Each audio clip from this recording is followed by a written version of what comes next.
The flickering light above room 103 buzzed faintly, casting a tired glow over the damp carpet. Inside, a young woman knelt by the sink, hands raw from scrubbing tiny shirts and socks with fading dish soap. The drip of the leaky tap echoed like a metronome for her quiet desperation. Her name was Emily Carter, 28 years old, a single mother working as a cleaner at the Hillcrest Hotel. What she didn't know was that the man standing silently in the doorway, wearing a faded maintenance uniform and a name badge that read Tom, was actually Thomas Reamer, the secretive CEO of the entire hotel chain. Thomas hadn't come to room 103 to spy. For the last 2 weeks he'd been undercover in his own business, ditching his tailored suits for overalls and a toolbox, determined to understand the day-to-day lives of his staff. What he saw in Emily that day hit him harder than any corporate report ever could. Bent over the sink, hair tied back, eyes rimmed with fatigue yet fiercely protective, she reminded him of someone he hadn't thought about in years, himself. Years ago, Thomas had scrubbed his only shirt in a gas station bathroom, trying to make himself presentable for a job interview that felt out of reach. Orphaned young and raised in foster care, he had clawed his way out of poverty with sheer will and no safety net. But success had cost him his vulnerability, his ability to connect, even his trust in others. That changed the moment he saw Emily and her son's miniature jeans on a frayed towel, soaked in determination and dish soap. He didn't report her. Instead, he fixed the leak quietly and left a prepaid laundry card and some detergent at her door the next morning. No note, no explanation. It wasn't pity, it was recognition. He saw in her what he once needed someone to see in him: effort, strength, and dignity amidst hardship. From that point on, everything shifted. Thomas continued his undercover work, but his gaze lingered more often where Emily worked. He began to understand that kindness, once dismissed as a weakness in boardrooms, might be the very force that made a company or a person worth believing in. He'd gone undercover to improve efficiency. Instead, he found a mirror of his own past and a reason to open the doors he'd closed long ago. This is not just a story about business. It's about being seen, about how in a world that's quick to judge and slow to listen, one quiet act of empathy can change 2 lives forever. Thomas Reamer hadn't expected his quiet act of kindness to echo so loudly in his heart. When he slipped the prepaid laundry card and travel-sized detergent under Emily Carter's door, it wasn't an act of charity. It was a silent nod of understanding from someone who had once stood where she stood. He didn't want thanks or attention. He simply wanted her to know she was seen. But in the days that followed, something began to shift. Every hallway interaction with Emily became more than just a passing moment. He started to notice the way her shoes were worn thin, how her fingers cracked from harsh cleaning supplies, yet she never once complained. She greeted every guest with sincerity, not obligation. For Thomas, a man who had built a multi-million-pound hotel empire and worn loneliness like a second skin, her quiet resilience stirred something dormant. He began inventing excuses to be near her, checking light bulbs, inspecting hallways, offering help with broken vending machines, anything just to share a few more words. She never treated him like a stranger, even when she thought he was just another blue-collar worker. Her kindness wasn't performative, it was instinctive, and he, a man long guarded and emotionally unreachable, found himself softened by her warmth. Then came the small, almost imperceptible gestures. A wave exchanged across a rainy alleyway, a shared laugh about instant noodles and snack machines, the way she spoke of her son Liam with unwavering love even as she struggled to afford laundry soap, and the way her eyes lit up when she talked about the dreams she'd set aside, not lost, just paused. Thomas realized then that connection doesn't always arrive with fireworks. Sometimes it arrives with soap suds and silence, with dinosaur stickers tucked into lockers, with someone standing up for you when you're accused unfairly by a boss who never bothered to learn your name. He found himself longing not for her admiration, but her trust, her truth, her time.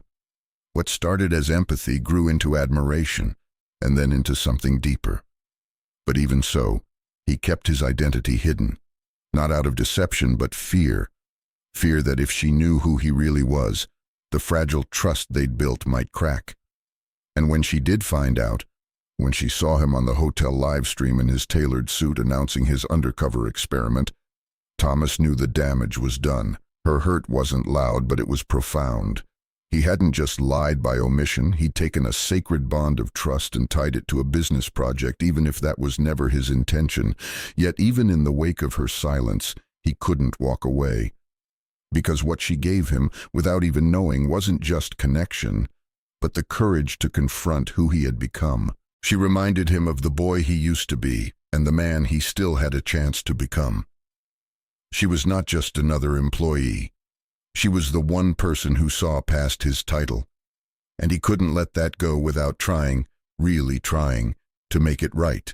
Emily Carter stood frozen in the corner of the crowded break room, her cleaning cart just outside the door and the faint smell of bleach still clinging to her sleeves. The screen lit up with the image of the Rimmer Hotel logo, followed by a polished video feed of a grand hotel lobby, so far removed from the battered walls and squeaky carts of her branch. But what made her knees nearly buckle wasn't the luxurious backdrop. It was the man who walked out onto that stage. Thomas, her quiet maintenance colleague, the one who asked about hallway lights and left laundry vouchers by her door, was now standing tall in a bespoke navy suit, smiling for the cameras, addressing the press with eloquence. The shock came like a punch.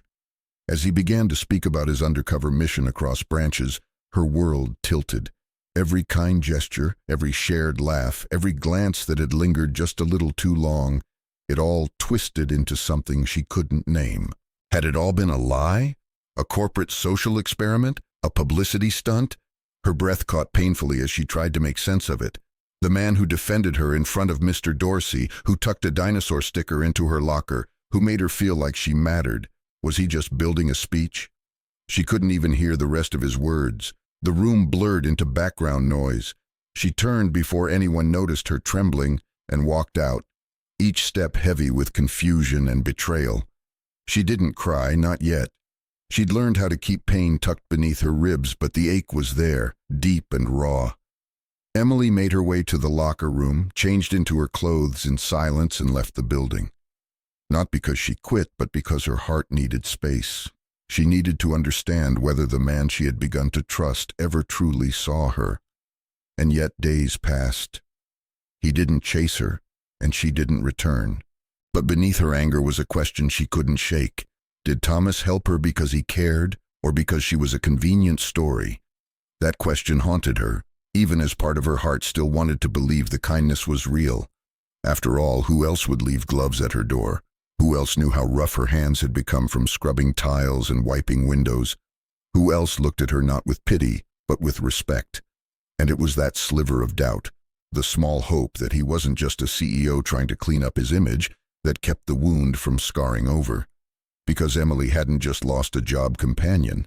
She had lost the fragile beginning of something she hadn't dared to dream of in years, being truly seen, not as a struggling single mom, not as a cleaner, but as someone worth staying for. Thomas Rimmer had built an empire on structure, systems, and the illusion of control. But for 3 long days after Emily walked out of the hotel without a word, none of those pillars offered him peace. Her nameplate was gone from the locker room, her linen cart untouched, and her shift schedule an echo of absence. He'd spent sleepless nights pacing the maintenance room, staring at the cold reprimand letter he'd received for defending her. But it wasn't the letter that gnawed at him. It was the silence. A silence louder than any boardroom failure he'd ever endured. Emily hadn't responded to his messages, hadn't come back for her things, hadn't even asked for answers.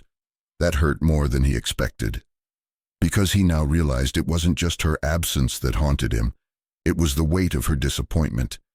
He remembered the way her voice cracked when she asked, "Why do you care for someone like me?" And how he had replied simply, "Because someone should." But that moment, honest as it had been, wasn't enough. Not after he had stood on a stage and allowed the world to applaud his transformation without once acknowledging what his silence might have cost her. So on Friday afternoon, with the sun casting a soft golden hue over the streets, Thomas walked the few blocks from the hotel to the small primary school Emily had once mentioned in passing. There was a parents' event that day, and he didn't wear his title. No suit, no entourage. Just himself. raw, unsure, and ready to tell the truth. He stood quietly at the back of the multi-purpose room, the sounds of children and juice boxes filling the space, his heart pounding like it hadn't in years. When a teacher asked if he had something to say, he didn't hesitate. "I made a mistake," he began, voice steady but low, and as he spoke of a woman who reminded him what quiet strength looked like, who carried burdens no one applauded but kept going anyway, he meant every word. He wasn't there to win her back. He was there to say what he should have said long before the cameras and applause. "You matter. What you do matters." Outside, just beyond the doorway, Emily stood frozen, hand to her mouth, tears slipping down her cheeks. Not because of the betrayal, but because he had stepped into her world to make things right. Not in secret, but in front of everyone. And for the first time, she believed him. The morning Emily returned to the hotel, the lobby felt strangely warmer. Not because of the weather, but because something in the air had shifted, like the building itself held its breath in anticipation. Word had traveled fast, of course.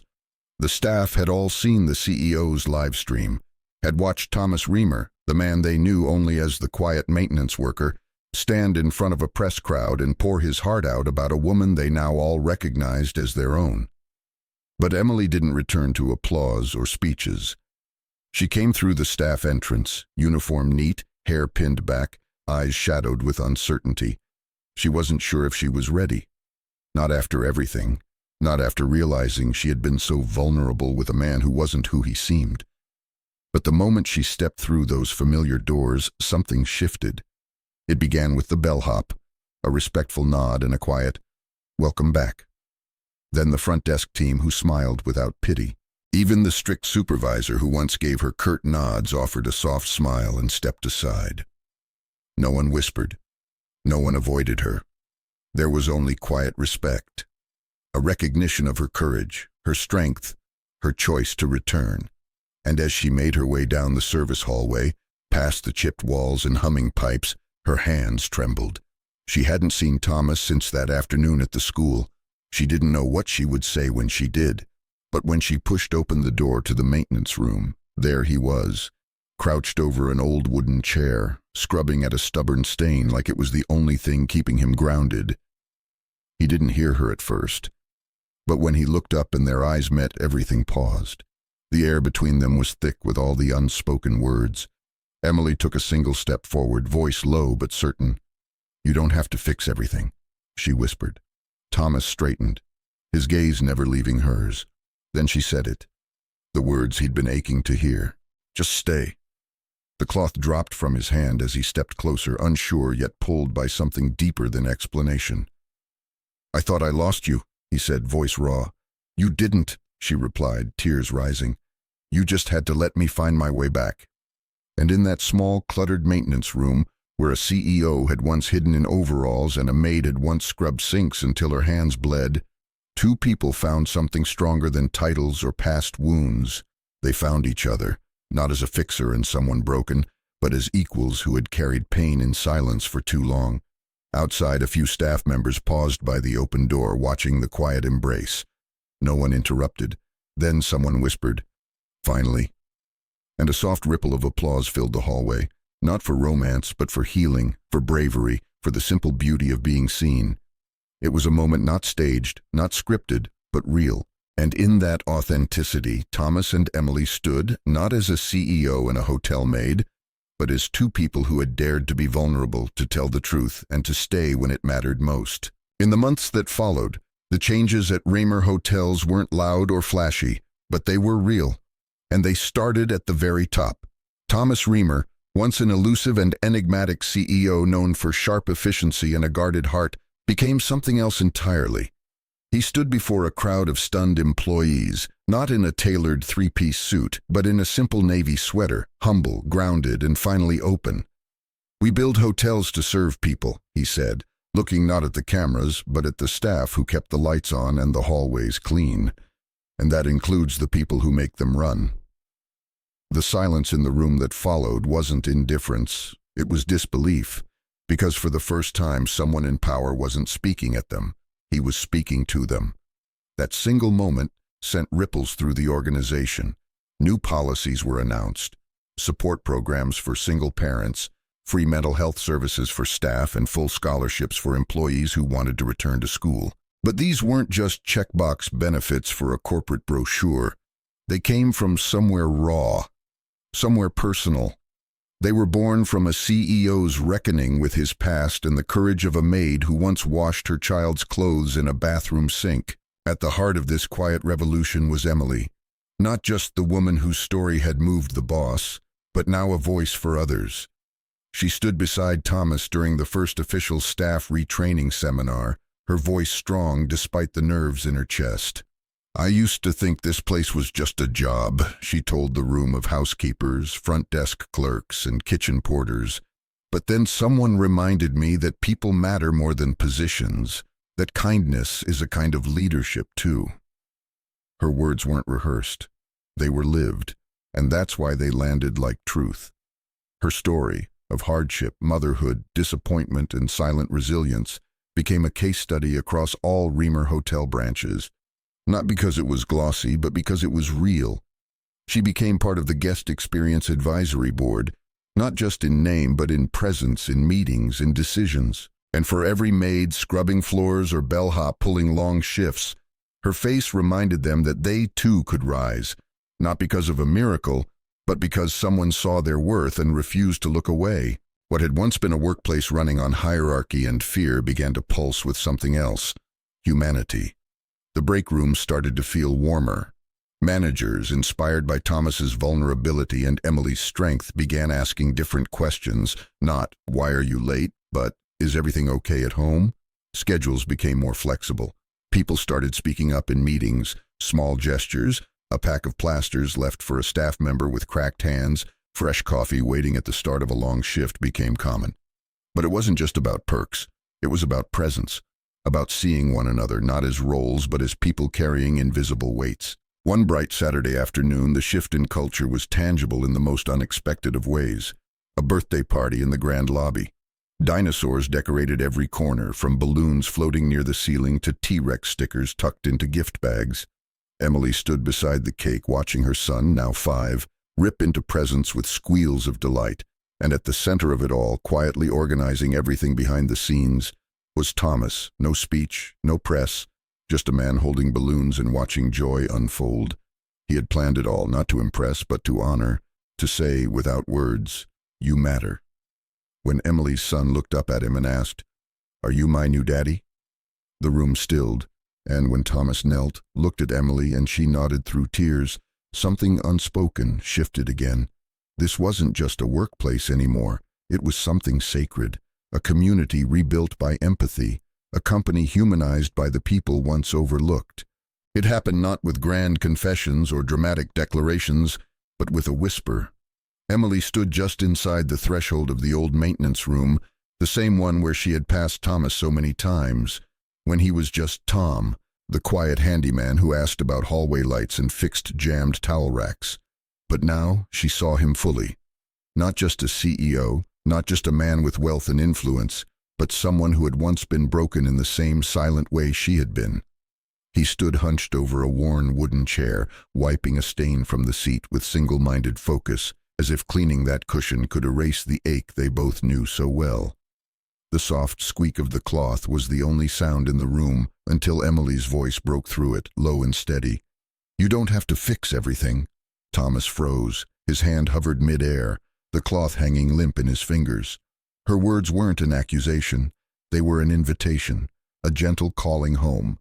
He looked up, his eyes tired but open, vulnerable in a way that only those with nothing left to hide can be.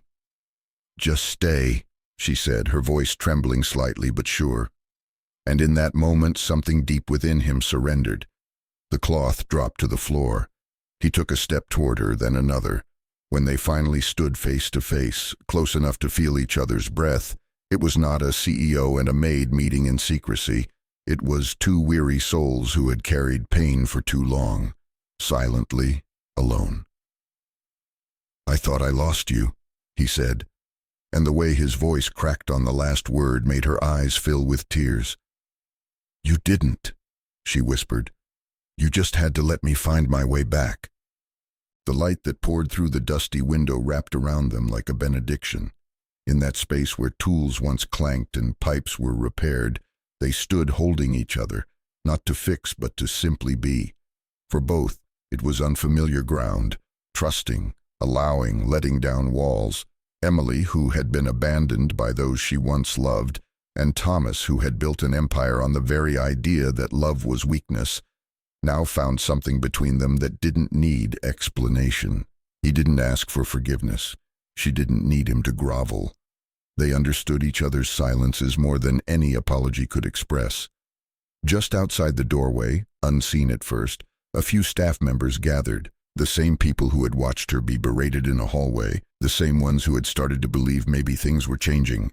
And when one of them whispered finally, and the small group burst into gentle applause, it wasn't just for the two of them, it was for everything they represented. For every housekeeper who cried alone after a double shift. For every executive who forgot they once had to beg for second chances. It was applause for courage, the kind that shows up not in speeches or in titles, but in choosing to love anyway. This moment, tender and raw, became the turning point not just for their relationship, but for the spirit of the entire hotel. It proved something few dared to believe, that vulnerability could be a strength, that leadership didn't have to be cold, that even in a world built on appearances and hierarchy, two people from vastly different worlds could find their way to each other, not in spite of their pain, but because of it. And as they stood there, holding on with both hands, wrapped in the warmth of late afternoon sun and silent understanding, the applause wasn't just background noise, it was a promise. That healing was real, that love could grow in the unlikeliest of places, and that sometimes staying is the bravest thing two people can do. Change didn't arrive like a tidal wave, it seeped in like morning light, quiet but undeniable. The transformation began not with policy drafts or press conferences, but with one man standing in a small staff lounge looking around at the people he once overlooked. Thomas Whitmore, the once imposing CEO known more for profit margins than human connection, now stood in front of his employees not as a boss, but as a man who had been changed by a woman who showed him what dignity and silence looked like. His tailored suits were replaced by a simple navy sweater, and the speech he gave was not rehearsed by publicists, but written in the ink of real experience. "We build hotels to serve people," he said gently, eyes moving across the stunned crowd, "and that includes the people who make them run." The words hung in the air like a promise, not just a statement. What followed was a ripple effect that touched every floor of the Remington chain. Support programs for single parents, mental health services, and scholarships for employees who wanted to finish their education. And it all began because one woman bent over a sink scrubbing tiny socks, reminded him that being seen can be more healing than any promotion. Emily Dawson had never asked for recognition. She didn't push for reform. She simply showed up, every single day, tired but smiling, broken but holding it together. And that strength, quiet and relentless, became the soul of something much larger than herself. She stood on a small platform at staff training weeks later, no longer in a maid's uniform, but as a member of the Guest Experience Advisory Board. Her voice was steady as she said, "I used to think this place was just a job, but someone reminded me that people matter more than positions, that kindness is a kind of leadership too." No script could have captured it better. Her words weren't flashy, they were true, and truth, when spoken with humility, has a way of echoing in the hearts of those who need it most. Emily had become the story, the one they shared in training sessions, the one whispered between shifts, the one that reminded staff they were more than their ID badges. And as for her son, little Leo, he remained at the center of it all, the reason she kept going when it was hard, the reason she smiled even when her hands cracked from scrubbing floors. Months after everything changed, the hotel lobby transformed into something magical, balloons dancing at the ceiling, tables covered in dinosaur-themed cupcakes, and tiny wrapped presents from every department.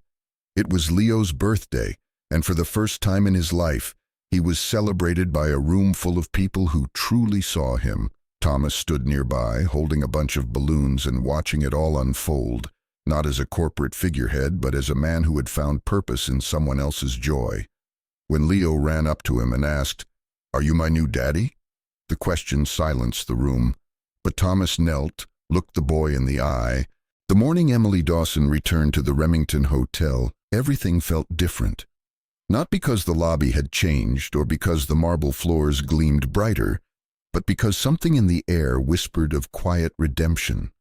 Her footsteps were soft, almost hesitant, as she walked through the staff entrance, hair tied neatly back, uniform pressed, but heart still uncertain. Would they see her the same? Would they judge her for walking away? But what she found instead wasn't suspicion, it was welcome. The bellhop gave a respectful nod. The front desk staff offered a gentle, "Good to have you back." Even the housekeeping supervisor, once known for cold efficiency, cracked a faint smile. There was no pity in their eyes, only something far rarer: respect. As she passed familiar corridors, her hands trembled ever so slightly because she knew the moment she was both dreading and hoping for lay just ahead. In the small maintenance room, never meant for grand reunions, only for mops and screwdrivers, she found Thomas Whitmore. Bent over a worn chair, scrubbing quietly, he looked up as she entered. The cloth in his hand stilled. For a breath, neither of them spoke, but Emily stepped forward with the strength she'd carried all along. "You don't have to fix everything," she said softly. "Just stay." And in those two words was everything she needed to say. No accusations, no dramatic tears, just an offering of peace and presence. Thomas had built a life out of control, out of fixing things, managing systems, creating order where once he had known only chaos. But nothing in his years of success had prepared him for the simplicity of her request. Just stay. He took a step toward her, then another, and then with nothing between them but truth, he reached for her hand, and she let him. In the golden light streaming through the maintenance room window, they held each other. Not as CEO and cleaner, not as fixer and the broken, but as two people who had both carried invisible weight for far too long. Outside the doorway, a few staff lingered. They said nothing, but someone whispered, "Finally." And then came the applause, not loud, not orchestrated, but real. The kind that rises when everyone in the room knows they've witnessed something rare. The kind of applause not for a love story, but for courage, for healing, for choosing to see someone and be seen in return. And that was the beginning, not of a fairy tale, but of something stronger. A life built not on promises or perfection, but on the shared understanding of pain and the quiet willingness to carry it together. Thomas had learned to lead with structure. Emily taught him how to lead with heart. And as they stood surrounded by the soft clapping of those who had once merely passed them in the halls, they knew. No more hiding, no more silence. Just two souls finally safe enough to be real. In the end, it wasn't about status, money, or grand gestures. It was about two people, Thomas and Emily, who had both known what it felt like to be invisible. Room 103, once the backdrop of desperation and quiet shame, became a symbol of something far more powerful: being seen, being heard, and being loved without condition. It wasn't a fairy tale ending with glass slippers or royal balls. It was better. It was real. A quiet act of kindness, a pair of gloves, a child's dinosaur sticker. These were the threads that stitched their broken pieces together. Thomas didn't just change company policies, he changed himself. And Emily, once walking hallways with her head down, now stood tall, not because life had become easy, but because she knew her worth had finally been recognized. What started as a silent connection grew into something louder than applause: hope. Not just for them, but for anyone who's ever felt overlooked, underestimated, or alone. Life has a way of breaking us quietly, but sometimes in the softest moments we find our way back through kindness. If this story touched something in you, if you believe that real strength is found in quiet resilience and love blooms where empathy lives, please like this video, share your thoughts in the comments below, and subscribe to Soul Stirring Stories. Because here we don't just tell stories, we see hearts. And your next story may be the one that changes everything.